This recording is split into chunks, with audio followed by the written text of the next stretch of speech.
never thought I'd be in Oregon, about to shoot a target a mile away, or 1,609 meters for you Android users.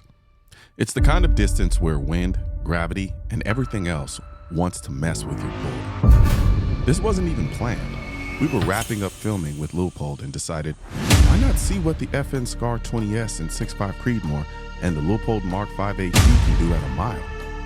Just because you've got the gear doesn't mean it's easy. But hey, that's the challenge.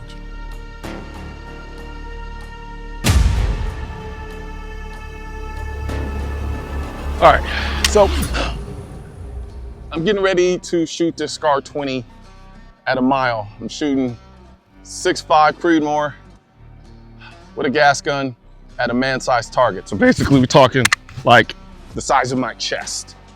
I've done it on bigger targets with bigger rounds, but this one here is going to be a doozy because we're dealing with elevation changes, we're dealing with updraft, winds, all that crap. So, shut up. And I'm stalling. So, and right now they've got a bet going on to see if I can actually hit this thing within a magazine. So, 10 rounds. Let's do it. Before you finish watching this video, a word from our sponsor. Have you ever thought about making a living in the firearms industry? If you enjoy gun repair, ballistics, and learning about firearms, Sonoran Desert Institute's online courses might just be a good fit for you. To find out more, visit sdi.edu or call 480-999-4767 today. Going hot. Send it.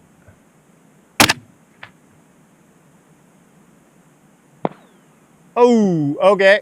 Wind was perfect. We're way low. Low? Did we do 24 on there? Yeah. All right, so I'm going to chime in here because honestly, watching someone shoot long distance sometimes can be not very exciting.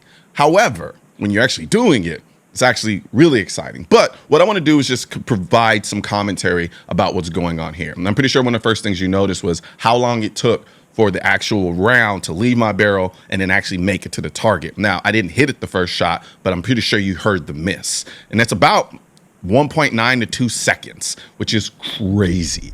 All right, so here's what's going on here. So this was the exact optic I was using, is the Leupold 3.6 to 18. And so when he said 24, what he was talking about, if you look here on the dial, you see you have numbers on the bottom, numbers in the middle, numbers at the top. Those are basically just different revolutions. So as I'm spinning to make the adjustments, as you can see here, I don't know if it's gonna pick up on the camera, I keep spinning, and then once I get to 0 again, then I go up to the next line. And then from there, I go up to the next line. And then eventually you're gonna reach a point where it ends, which here it's 27. But sometimes based on what your 0 is on that gun, your mount, all this bunch of stuff, sometimes you can't get the max elevation on your optic. And then you have to do what they call holdover. And that's exactly what I'm gonna have to do here. For those of you who are curious, this is what the target looks like in my scope at a mile away. As you can see, this is why having a high quality, good scope is so important when you're shooting at these distances. Because as you can see, seeing is half the battle. Saw that little shimmy I just did right there? That was a technique that I learned from my good friend Derek, who had kind of basically trained me to do my first long distance shooting competition. And what that is basically you're just taking the butt of the rifle and sawing it into the bag. You start kind of high and then saw it in there. It easily just slowly brings itself exactly to where you want it to go.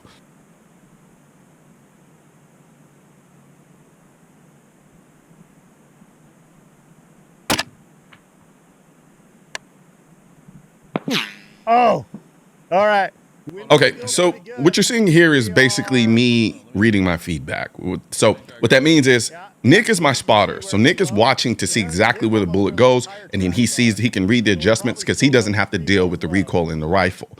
However, with me shooting the gun and dealing with the recoil, the optic will shake. You may or may not be able to see where your round hits.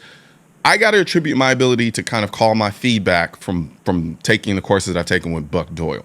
And in those courses, it's taught me how to manage recoil in such a way that I can read my feedback. You saw it? And what that means is I can see where the shot missed, and then with using the information in my scope, I can make the adjustments on the fly before Nick can even tell me what adjustments to make.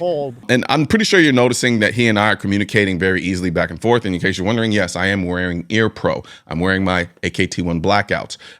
I love these things because they allow me to hear Nick without any issues. But then at the same time, when I pull that trigger and that gun goes off, it automatically shuts off anything that goes above a safe hearing decibel level and protects my hearing at the same time while still allowing me to hear Nick in the background. So I'll put a link to these in the description section. That was my shill moment. I love being able to call my feedback because it's pretty damn fun for me. And you're gonna see here, I'm gonna actually be able to make the adjustments before Nick even finishes reading out the instructions. You might need to knock the magnification down a little bit. Impact! Woo! You see that? Yeah, let's fucking go. Yeah, dude. Dude, what? How many rounds is that? That was 4? 4. 4. 4. 4.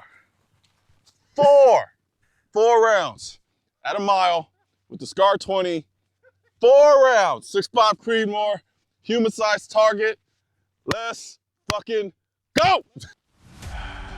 Look at here, look at here. So we got 1, 2.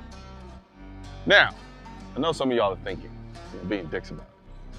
We Colion Noir, those aren't kill shots. Maybe, maybe not. I still hit it though. But no, I mean, if you gotta think about it, man.